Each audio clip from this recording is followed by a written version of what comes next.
I really love the aggressive response with the streamer, and I know that doesn't make sense to a lot of people, but I do. I love my dry fly fishing too. There's something really nice about just going walking and looking for a horizon fish and presenting the fly, and the thrill you get when you get it right. It's just fantastic.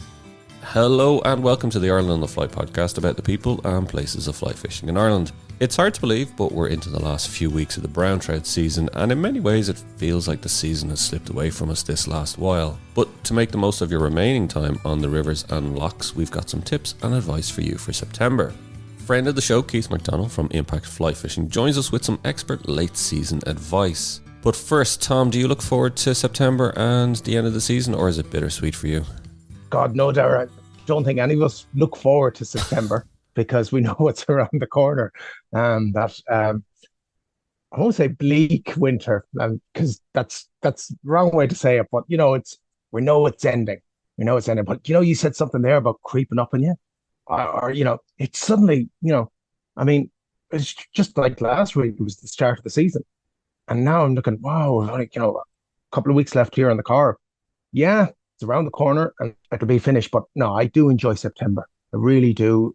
Do you not feel the kind of summer I don't know, it's like it never happened because of the crap weather? Like, I know we had the heat wave in kind of May, kind of into June, and then, I don't know, I feel like the weather we've had in September now kind of feels like the summer that is only beginning, like. Yeah, but we were saying here in this household, there was a lad, I think I told you, John Watson, our plate from John is from Malahide. He's been coming here since the early 50s. And years ago, at about 25 degrees Celsius in the morning, on May morning, he called out to my folks' house, and he wanted to see my dad. My dad wasn't there, but it was my mum who met him. And my mum said, "God, some day today, John, 25 degrees and sun." And he looked at my mother and he went, "Desperate weather, Mrs. Sullivan, desperate weather." So we have a saying here, like 25, heat waves, they're desperate weather. So you're talking about July. I had fantastic fishing in July. Some great fishing in July. So therefore I look at, the summer kind of happened. Typical fly anglers, isn't it? Like, it's kind of bit of rain, bit of overcast, lovely, happy days, whereas if there's the sun, too much sun, you're running for the hills, like. Yeah. But if we do get what was it, a couple of summers ago, we had lovely weather and that was nice too. But the only thing is, if you get good fishing conditions, well, then make use of it. Yeah. And in fairness, it's a good late season with the September, with the weather. That's the weather. No, we got a washout last week. I had to tell quite a few lads not to come last week. Just one or two did. Earlier on the week before the hot weather really set in, I had a couple of one lovely day. Well, one decent day on Dries, but then you just hit 25, 26 degrees, bright sun. Look, go to the beach. Go to the beach. But now it's switched back, it's broken now, and but like 2 weeks to go here. And like if you're if you're lucky to live in the Midlands, you're up to the 12th of October. I generally do a bit and go up to the Midland Lakes Beach, Sheelan, Enel, Lean, or whatever. So that extends it a bit, but it's around the corner. It's the elephant in the room. Yeah. But it's funny though. I've always loved winter. Just even as a kid, that was just my season. And even now, I know it's the end of the season, but there's a couple of things I love. Is like, I just love that whole the nights getting longer, the fire on, all that kind of stuff. And paradoxically, kind of like I'll do a bit of pike fishing over the winter. It's just to keep getting out. And then I find I love when kind of November comes, then you start planning for 2024. So it's almost the expectation. I think by this time of the year, the season's gone. There's nothing you can do about it. It's nearly over. You can just make the most of it. Yeah. Whereas I love the winter. You can start, it's the possibility of good days ahead. That's a good way to do it because basically you're accepting it. It's over, it's gone, get on with it. And then start planning for next year. Yeah, I like that part as well. And to be honest, I'm kind of with you on the winter. Like nothing like cold crisp day and coming into the fire, maybe, But interesting actually for September, I suppose, and originally, because we spoke to Keith McDonnell last year about his trip to Iceland, and we wanted to talk to him about streamer fishing in September, because I suppose traditionally you would get the kind of maybe more rain, kind of heavier weather. Whereas actually, I think the interview with him we alternated between streamers and dries. So it kind of gave you that insight into both sides of September. Yeah, it was very, very interesting. Like, I mean, that's why I love doing these shows there, because like, right, my forte is fishing on the loughs, but like to hear Pete talking about like when he would use the streamer, when he would use the dries, I wasn't fully aware of that, and it makes so much sense, and he explains like how, with the weather we had last week, that kind of scuppered the streamer fishing, and I wouldn't have been aware of that. I would have trundled on down to the river myself, all set up, my streamer set up, and fell hooking the trout in the inch high water, like kill's a kill. It's all wrong.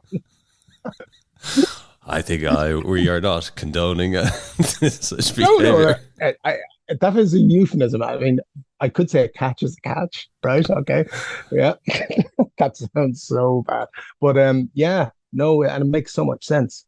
I wouldn't have been aware of that. I would have thought, yeah, streamer fishing, you can do it anytime.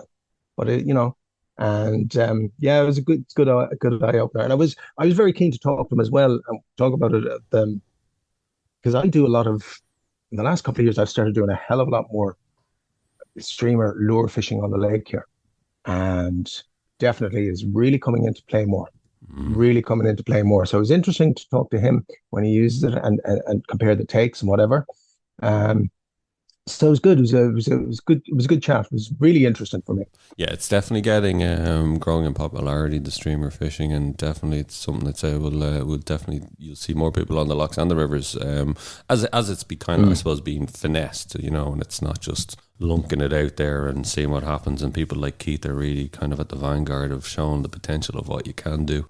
But look, I tell you what, let's get back to this week's guest, Keith McDonnell. And also don't forget to listen out for our Fulling Mill competition, which is later in the show. And I first asked Keith about how he approaches his brown trout fly fishing in September. Look, September is ordinarily a great time to get some streamer fishing. There's a lot of movement of fish, fish migrating, and there's lots of great fun to be had ordinarily just at the moment. You'd probably get some dry fly fishing on rivers, some good dry fly fishing. So the hatches tend to move a bit earlier, August, September. But in terms of streamer, yeah, just hoping that the conditions will change. We talked about it before, I like, those dirty conditions, falling or flat barometer, windy days. I mean, Tom, the kind of conditions you'd like for salmon on the lake, they'd be great conditions for streamer fishing, I was just wondering, because we just said that before we came on, and I wanted to ask you, why do you reckon that is? I think it's a lot of it is low light conditions. Those bigger fish are predators, and they will, like all predators, go on the feed in low light when they have the best opportunity. The fresh water excites fish because they'll be on the move and that sort of thing. And whereas wind would be the enemy when you're river dry fly fishing, it helps a lot in terms of being able to present the fly and unnoticed, and that sort of stuff helps a lot. And yeah, the fish just become excited in those conditions. Oh, well, it's really interesting because like what we're saying is, so if conditions aren't right for dries, then yeah, you'd hedge with the streamers and vice versa. Yeah, absolutely. Yeah, it's great to have those two things. And very often seen throughout the summer, it has been one or the other. What about nymphing or lobbing? Some people. I don't do an awful lot of nymphing at all. To me, actually, Kate, no. As Robert Gillespie said on your show one time, and he's absolutely right, the casting is the fishing. And I love casting. It's a beautiful thing. tap one away and there's a lovely loop sails out, and you present the fly nicely and you get a kick out of that, regardless of whether you're catching fish. So to me, that is the fun, just to cover water nicely with good casting. But each to their own, Methinks you've opened up another can of worms. Excuse the pun with worms, anyway. I know. Yeah, I know. Look, I'll bite me lip. Each to their own. Whatever people get out and enjoy. Yeah. I don't know how we're ended up going in this nymphing rabbit hole, but anyway, we'll keep drawn digging to while the we're lob. here. We're just drawn to the lob. But George McGarry, first of all, he said, a lot of people they'll start nymphing and it works for them, so they don't change it. That's it. It works for them. They won't change. Whereas he's saying, look, the conditions, or you might have a great opportunity to go dry fly fishing, and just they won't do it. So I suppose that's George's point on it, really, and not just George, other people as well. Yeah. Look, the other thing that I love about fishing is getting the reaction from the fish. So, like dry fly fishing, it's very visual. You see the fish move to the fly, and it's up to you to do the right thing at the right time. And similarly with the streamer, or the way that I fish the streamer, there's an awful lot of it is visual, where you see the fly and you see the fish react to it. With the nymph, you don't, and you're really pushing the fly in the fish's face constantly, with that method of fishing. But as I said, people enjoy it, and it's good. But all of those things, the casting and seeing the reaction from the fish, is the fun. Because you like the streamer fishing, then at what point, let's say if you go down, will you always start with the streamers? No. As we were talking about conditions, I just know by the conditions the approach to take. You just know based on all of those things. And if I was to offer people some tips on going at it, it is really to study the weather and the conditions. And the first thing would be to look at the river you want to fish and pay close attention. Like most of the rivers are on waterlevels.ie at this stage. There's actually an app called the River app, which is for kayakers, and you can favorite all the rivers you want and set alarms for the heights that are suitable. So pay close attention to that, because different rivers will fish at different heights.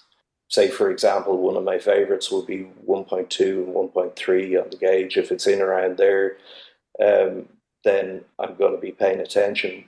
But you've got to pay attention to the other conditions as well. So if I've got a really high barometer, it's muggy, still, bright, then we have to wait, not necessarily this summer, but we have to wait a long time for water. Last year was shocking, and just watching constantly the long range weather forecast, praying for rain, and then it comes and you get and it's roasting hot, and you're kind of goosed. It doesn't. A number of factors have to come together, but anyway, in terms of monitoring these things, so you go out and you fish, and keep note of water temperature, air temperature. You can go into the barometer. I like the barometer. I think it's there's definitely patterns in it, and wind direction, wind speed, all those kind of things. Just record them, and you will see patterns in it when you have good days. Very, very interesting there that you said about you like it flat or falling. Mm-hmm. I do follow it quite a bit. But there's a guy here lives in the village beside me, and for the lake, he nearly wouldn't go out if it's flat or if it's falling. Okay. Or if it's baseline, and he maintains no, he won't go out. No, he's the luxury that he lives beside the lake. Can't stand it on the lake. I reckon it's really bad. Now, my only thing on it is that I've had days here where conditions look perfect for the lake. Mm-hmm. Everything looks right. but it's falling. And I do find on the lake here, if it's falling and if there's imminent rain, I won't say you can get goosed, but because conditions look so good, you feel disappointed.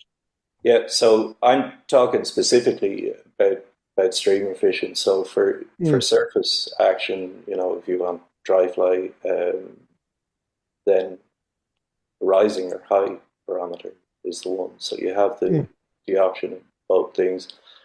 I've never done a huge amount of wet fly fishing on lakes, so I don't know how that compares, but presumably a lot of the time with a floating line, when you're near the surface, you're fishing for fish that are near the surface, taking nymphs or emerging insects and that sort of thing.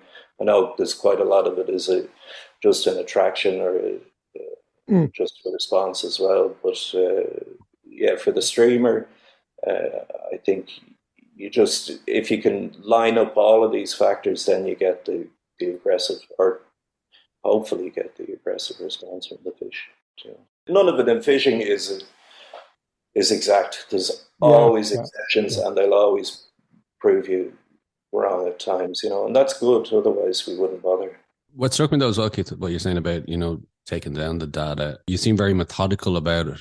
I recorded it for a long time, and well, if I'm going to a new river, I'll keep notes over time. Now, I know because I'm so fanatical about it. I just know the heights that I need or the figures that I need. But look, sometimes you just have to go fishing, when you have the opportunity.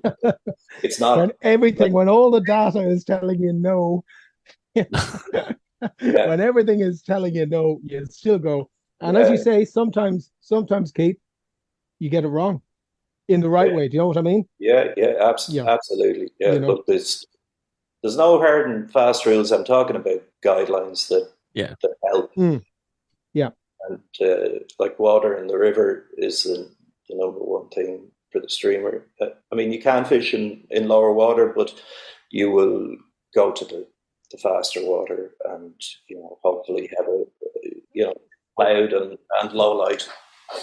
tell me this, Kate. In your estimation, the takes you're getting in September, are they aggression stroke territorial attacks, or are they feeding fish? What do you reckon they are? You get both, but you get a lot of territorial responses from fish, and they're easy to see. Uh, After a while, you can tell the difference. The aggressive responses are more of a flash and a turn at the fly. They never had any intention of taking it, and Yeah, uh, but like sometimes you get those fish, but there's a lot of mistakes with those sort of things where they want it out of the way. Then there's yeah, other times where fish just pounce on it and belt it, and I think that can be both a feeding response and it can both it can yeah, also territorial. be an aggressive Now, response. I know it's a different thing here in the lake, but I'm doing quite a bit of it here over the last couple of seasons. And what I find is because now there's a lot of coarse fry in the lake here, and what I find more in July when I'm fishing streamers or lures, um, I get softer takes, right? A lot more softer takes, almost as the fish is just going by and feeding, right? Yeah. And then come closer to the end of the month or the end of the season, like from this month on, I start getting a lot more aggressive takes, Okay. Yeah. which I put down to the fact that it's more aggression rather than an Yeah. actual feeding instinct. But Yeah. it's you know, but I often wonder that about a river because I think the bigger fish, and I'm probably right in saying this, but I'm saying it to you, asking you, the bigger fish in a river tend to be territorial. Yeah. I mean, there is size is definitely a factor in who gets the best locations in a pool. And the science would definitely tell you at this time of the year that there's a hormonal change in the fish, and because they're getting to that time of year where they're moving up, or a proportion of the population are. So it makes sense that they would be more aggressive.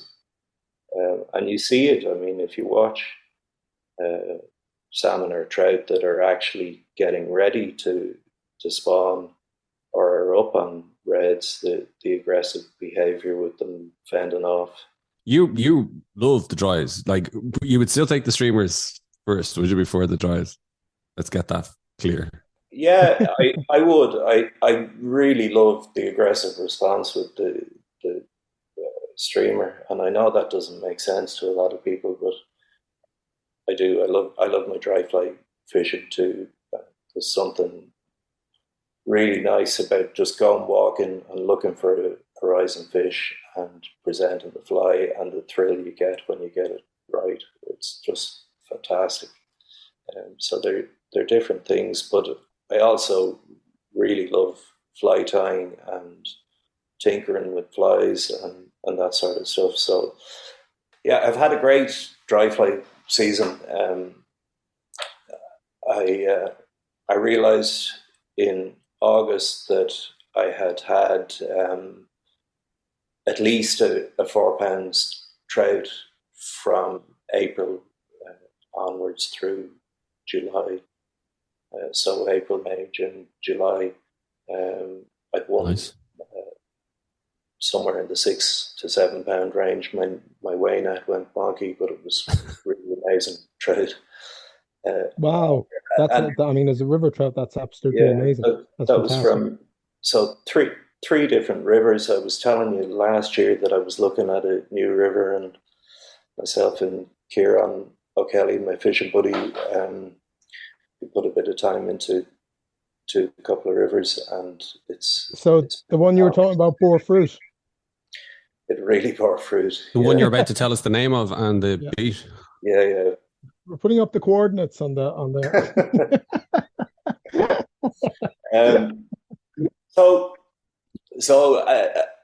then we went off on our trip in August, and I had only realised this, and I was going, bugger, I'll have to come back and try and get one for August. And of course, I put a few days in, but I haven't had the right conditions or the luck. So I blew August.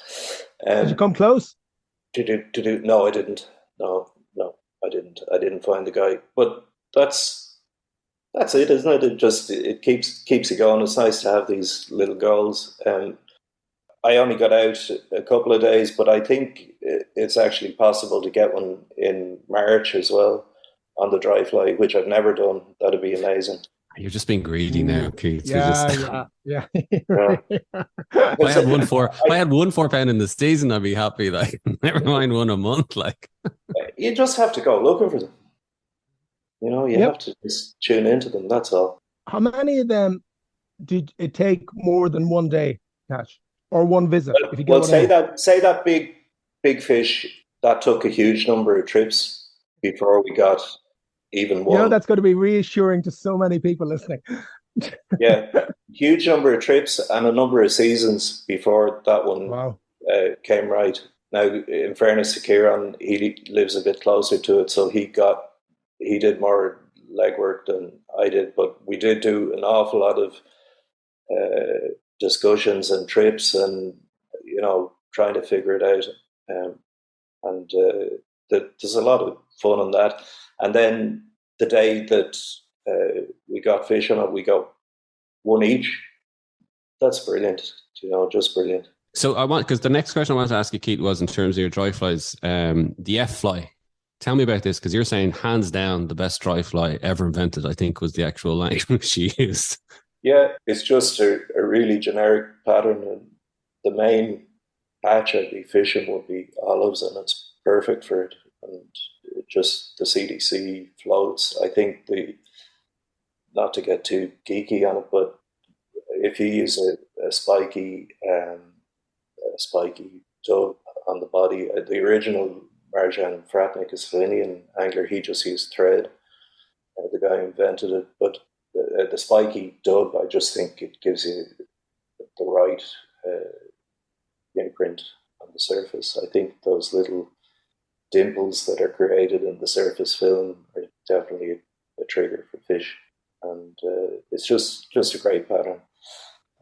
And I tie it on a wide gape. It's actually a fulling mill hook. But anyway, it's an oversized hook in terms of the gape, but you can the hookup ratio with it is amazing. Compared to if you were to go down to a traditional kind of a size 16 with a small little hook gape on it. So that's why I like it so much. And come here, Keith, I presume you would have that tied in a range of sizes, though.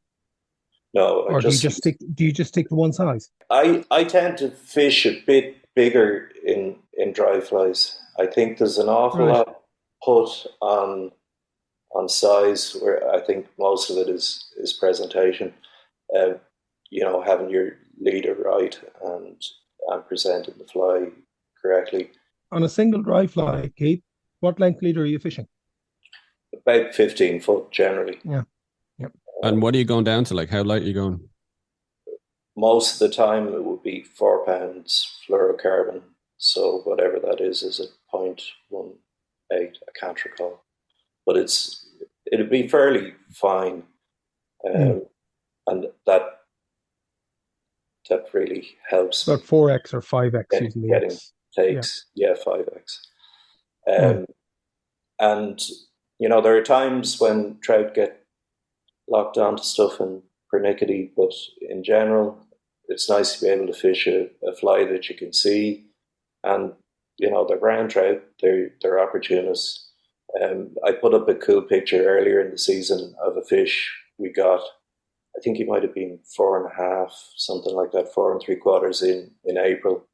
And he had a few different types of fish in him, a dragonfly, a big beetle. He coughed all this stuff up in the net. We didn't kill him. So he, there was a damselfly. There was a load of stuff in him, and it was all, decent size. It was funny when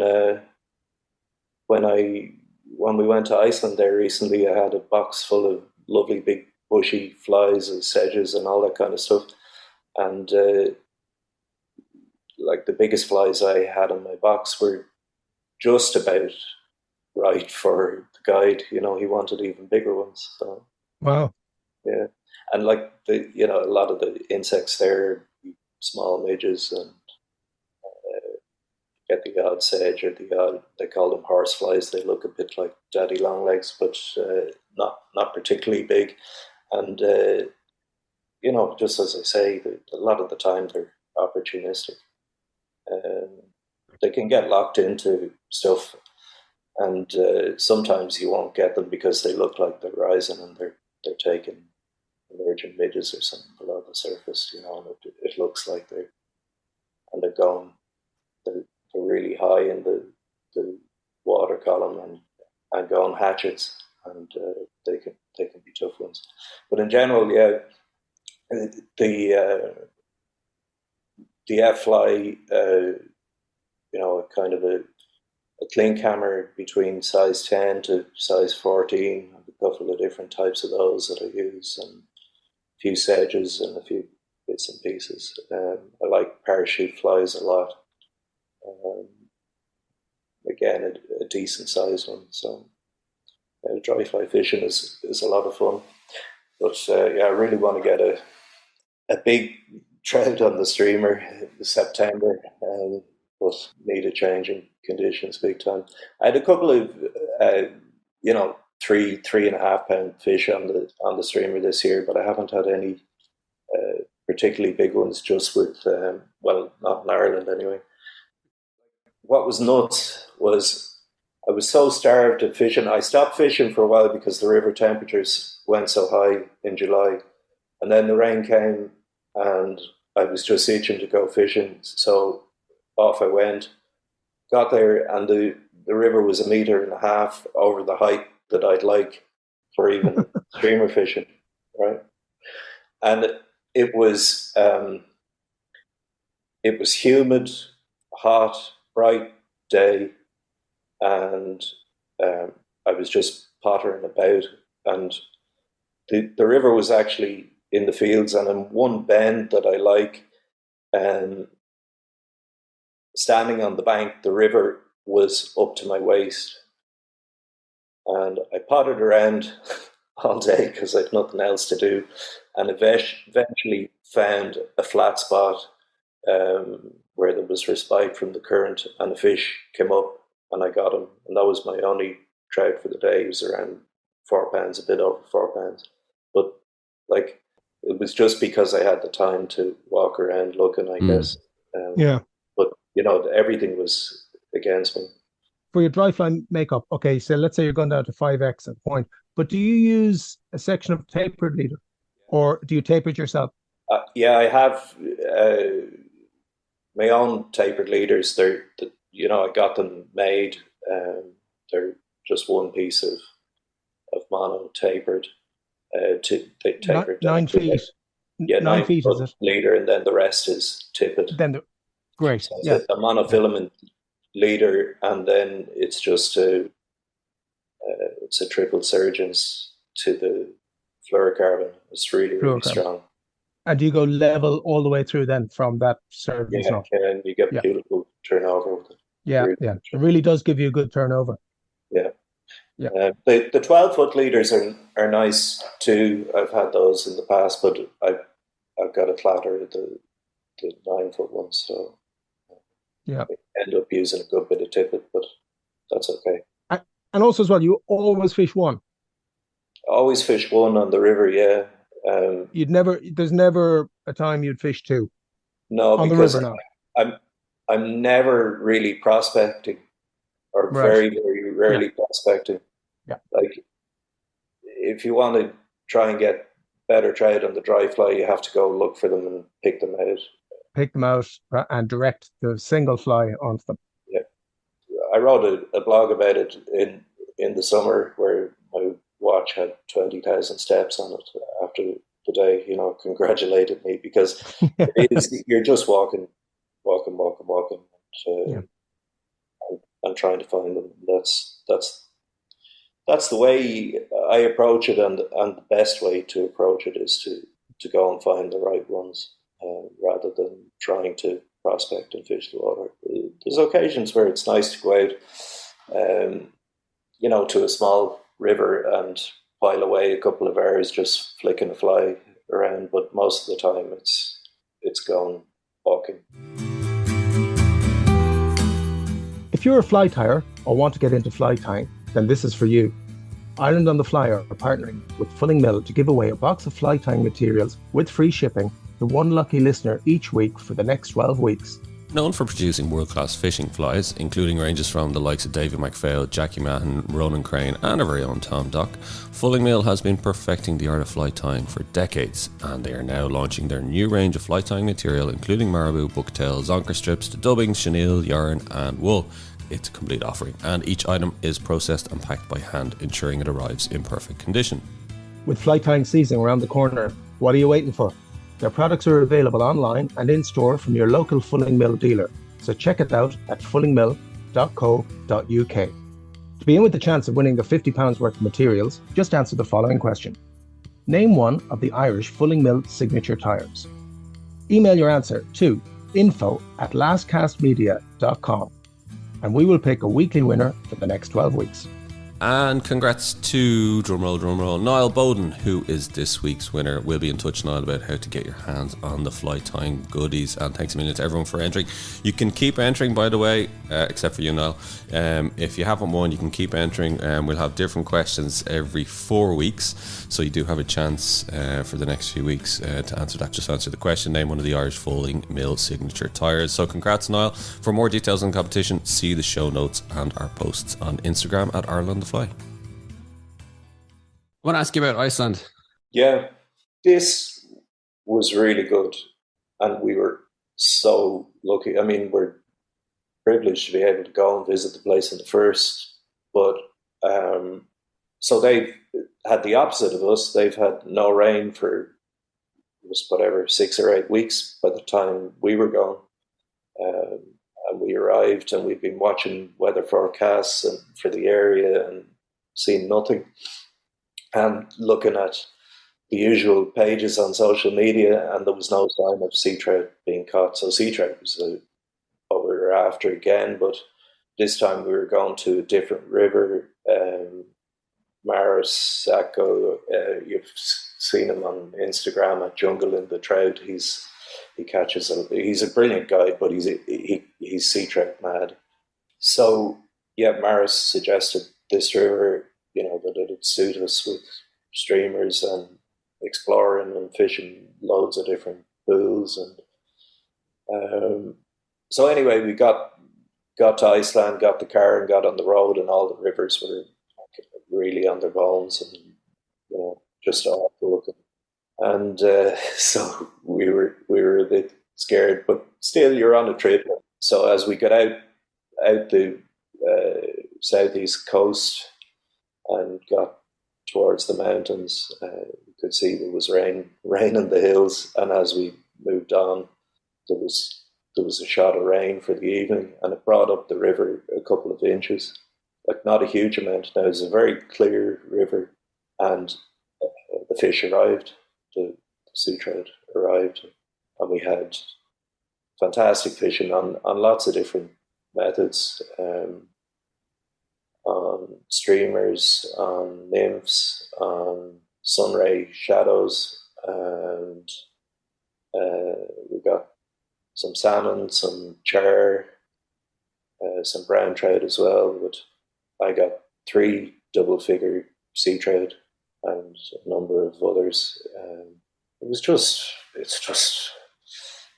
It's mind-blowing, the fish that are there, and to see a really healthy system. And the landscape, it's quite like Connemara, and it's kind of a spatey kind of a river, except that it's clear, but it would remind you of Connemara. So yeah, it was fabulous. Like the 4 of us in the group all got big sea trout, double figure sea trout. Sorry, everybody got what Maros called the Grand Slam, which was getting the 4 species in the river, which was sea trout, salmon, brown trout, and char. Wow. So that all 4 of you got a double figure sea trout, and all 4 of you got the Grand Slam. Yeah. Wow. Just amazing. We were so lucky, so lucky that the fish arrived, because there's another lodge over the hill that caters for much wealthier people than us, and I understand that they were sitting in the lodge. There wasn't a fish caught over there, so it seemed to happen in this catchment, and we got lucky. So it was cool. Was that little bit of rain enough to get them moving? Yeah, it sure was. The rain definitely made the difference. They have an iPad with an app set up on it for this is the modern logbook. None of your, not like the old books, but you can look back, and things had been quiet for most of the year. So I think the average for the river is probably about 6 or 7 pounds, but you can get, like some of the guys I got last year, up over 20. There was no sense to me that they had run yet. This river, it has some of the biggest sea trout in the world. The biggest one that was caught in it last year, I think it's an Icelandic record, was 107 centimeters, so it's well up over a 30-pound fish. And then some of the research into so there's a lot of big glacial braided river below this before it goes into the sea. Apparently the sea trout live in there for a long period in the year. And they've found some of the biggest sea trout in the world, some of the biggest recorded in there. So they run at some point in the year. So I think if you wanted to go for those guys, you want to be there at the very end of the season, just into October. We were really happy just to have relatively steady fishing, just to be able to go out, cover a pool, meet fish, catch fish. And I think somehow in the future you will be planning an October trip, will you? it's becoming an annual thing now. It's just so good. It sounds phenomenal, actually. Sounds absolutely phenomenal. A combination of things. It's having the right guy. I mean, Maris, he's just one of the fishiest people I've ever come across. He's really mad into it. I mean, like he said to me, he had just netted a fish for Mick, and Mick had been over last year, and I don't know whether you remember, but Mick had a tough time. He didn't do as well as I had. And Maris was like, he was kind of emotional. He was saying, it's been my dream for ages just to net a fish for Mick. That's how much he loves, he loves getting people fish as much as he loves the fishing himself. So he's just a brilliant guy, absolutely brilliant. So it's having the right guy as well has made the difference in that. It's kind of a fast track to the right places. I recommend anybody to just go onto the blog, streamerfishing.com, and onto the blog, because just the pictures, the writing as well, it's just the sheer joy and passion that just comes through the pictures and the writing. I don't blame you when you're catching fish that big. No, I think anybody it really would does. Be just with the quality. It really does. Fair play to you, Keith. Yeah, you're right, Tara. It just really comes across. And when you're reading it, fair play to you, really put it across. It is absolutely fantastic. Yeah. And by the way, you got a bit of lake fishing in as well just beforehand. Yeah, so I have to throw that in.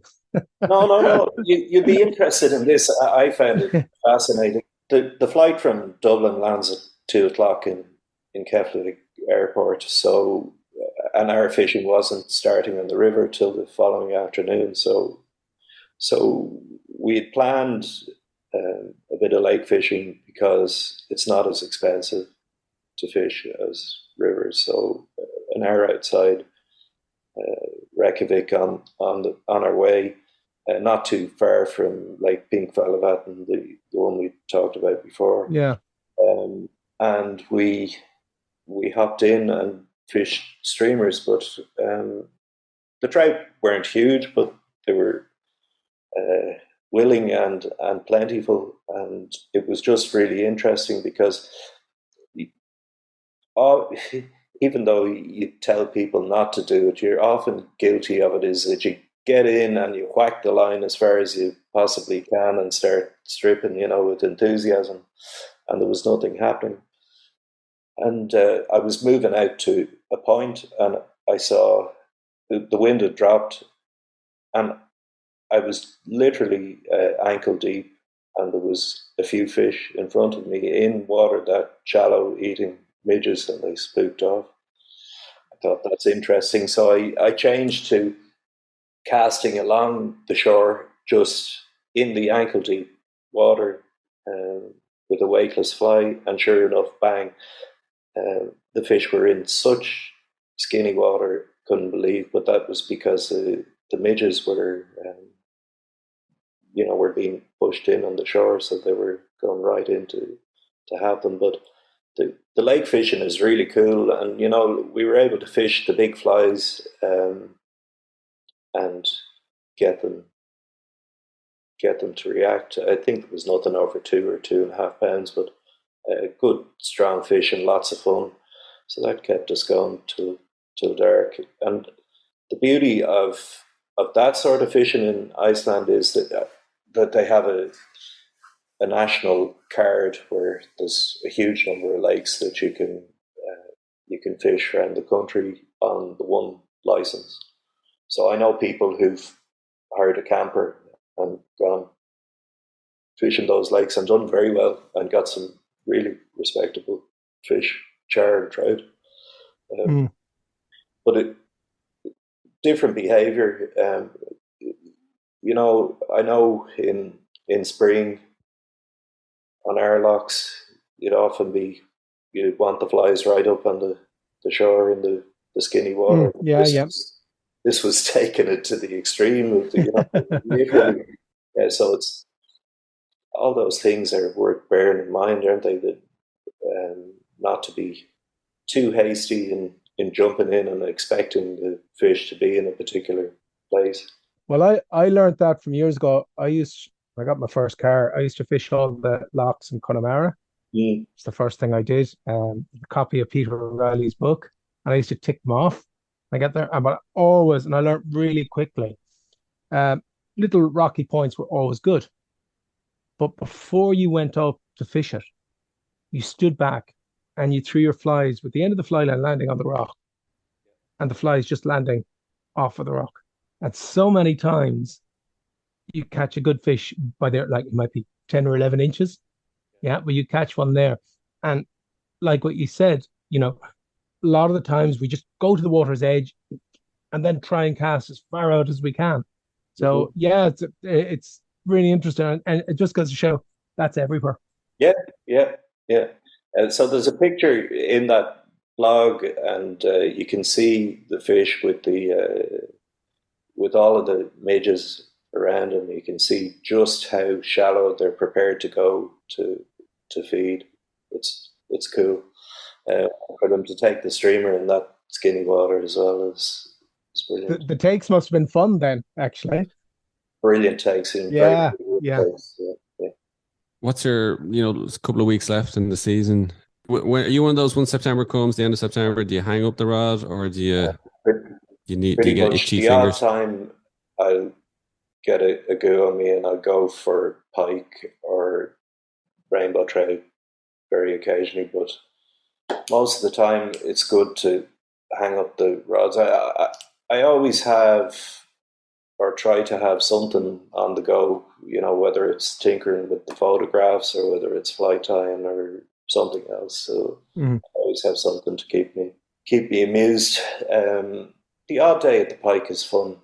I like river pike fishing, and it must be because of the same sort of thing, in that I like casting at structure and features and that sort of stuff. So the odd day at the pike. But can I ask you a final question? I'm going to put you on the spot actually with this one, but it should be easy enough, I think, for you to answer. Normally we ask people, obviously, what's their most memorable fish on the fly, but you've been on with us before.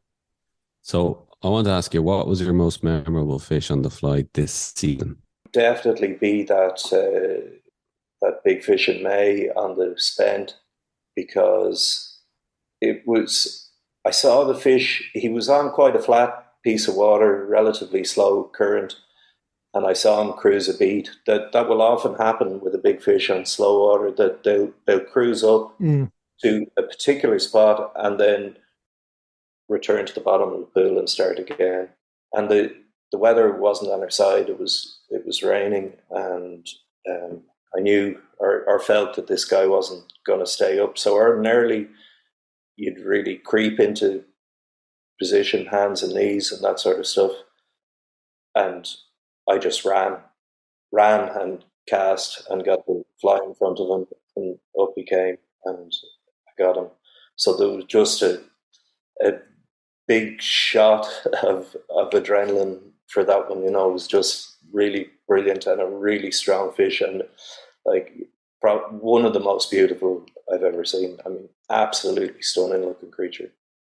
Fat, perfect, just absolutely perfect looking trout. So that's definitely the most memorable for the season. And, that was on that river that we've been trying to get our heads around for a while to have a better suss on it now. So, yeah, I'm looking forward to next spring. Well, there's only a few weeks left in the season, so you never know. You might, you never know what might happen. Hopefully, I'll get out a little bit more. Listen, Keith, absolutely great talking to you again. Love having you on. It's great to talk to you.